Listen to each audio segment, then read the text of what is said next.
নমস্কার, কেমন আছেন সবাই? ঝাড়খণ্ড গৃহবধূ ব্লগে আপনাদের স্বাগত জানাই। আজকে আমি একটি পমফ্রেট মাছের রেসিপি আপনাদের সাথে শেয়ার করব। পমফ্রেট মাছটি ধুয়ে হলুদ নুন মাখিয়ে আমি এই যে ভেজে নিয়েছি, দেখুন। আর একটা ভাজা হচ্ছে। এবার আমি একটি মশলা বানিয়ে রেখেছি, যেটাতে আছে সাদা সর্ষে, কালো সর্ষে, পোস্ত, কাঁচা লঙ্কা, একটু কাজু দিয়ে 4-5টি কাজু দিয়ে আমি এটাকে পেস্ট করে রেখেছি। আর এখানে একটু পেঁয়াজ বাটাও আমি রেখেছি। এবার দেখতে থাকুন আমি কেমন করে বানাচ্ছি এটি। মাছের তেলটির মধ্যেই আমি আরেকটু তেল দিয়ে দিয়েছি আর দিয়ে দিলাম কালো জিরে।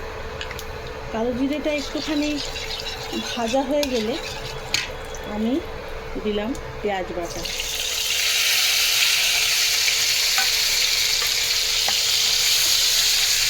পেঁয়াজটি আমি একটু ভেজে নিই। এখন পেঁয়াজটা খুব সুন্দর করে ভাজা হয়ে গেছে, ওটা থেকে তেল ছেড়ে দিয়েছে। এবার আমি সর্ষে পোস্ত যে পেস্টটি বানিয়ে রেখেছি ওটা দিয়ে দিলাম। আর আমরা বাঙালিরা যেমন শিল ধোয়া জল দিতে ভালোবাসি, তেমন মিক্সির বাটি ধোয়াও আমরা জল ওর মধ্যে দিয়ে দেব।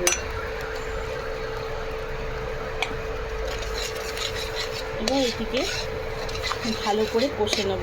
এর মধ্যে এই মশলাটা যখন আমি বানিয়েছিলাম তার উপরেই আমি সর্ষে পোস্তর ওপরেই আমি লঙ্কা, একটুখানি কাশ্মীরি লঙ্কা গুঁড়ো আর হলুদ, নুন আর একটু মিষ্টি দিয়ে রেখে দিয়েছিলাম। আমার সর্ষে পোস্তটি ভালো করে কষানো হয়ে গেছে। আমি এবার এর মধ্যে একটু জল দিয়ে দেবো। দেখুন আমি একটু জল দিয়ে দিচ্ছি।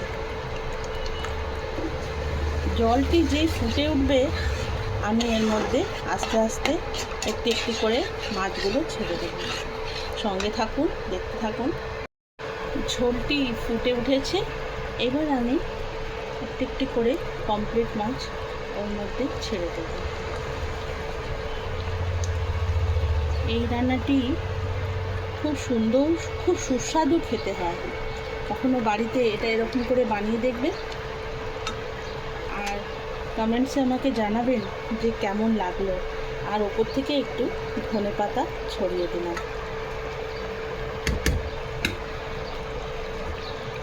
একটু ঢাকা দিয়ে 5 মিনিট ফুটিয়ে নেব। আমার পমফ্রেট মাছের ঝাল রেডি। দেখুন কেমন লাগছে।